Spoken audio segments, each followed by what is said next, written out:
I got involved in Kla Art by, well, just replying to the application. I've known about 32 degrees for, a long time.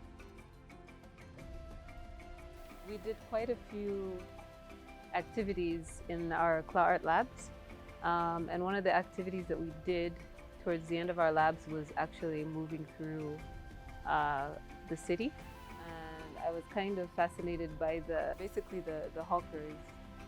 They come with their things, and they're quite resourceful in the way that they bring them into the city space, and the way they sell them, and the way they just kind of have to go at the end of the day. So I also kind of thought about the really creative ways in which people have to exist within that space, and then they have to go. From the people who have to gather their stuff and just tie it and run. And so it's it kind of made me think about how to incorporate this kind of concept into a performance art or a piece that I could make.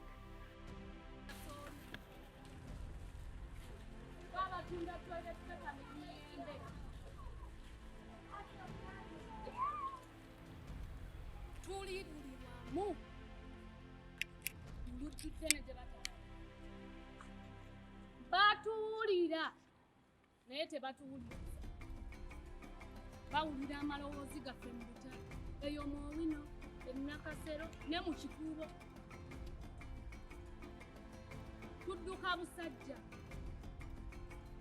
kaso tujambala tusobole okubaawo. I wouldn't say this is fashion, in my opinion. I wanted them to be sculptures that kind of reflect the objects in which these people have to work with in order to survive.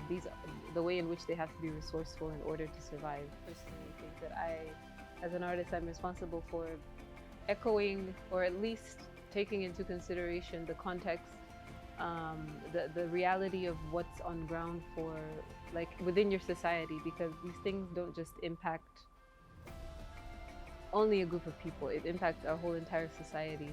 I feel like artists have always had this responsibility to reflect the values of a society, or at least to bring in a different perspective of what's happening in a society, or shed light on the things that our societies don't want to think about, or maybe it's not that they don't want to think about it, but it's just that someone hasn't reintroduced something to the public or to the society, just kind of like getting them to look at it in a new way.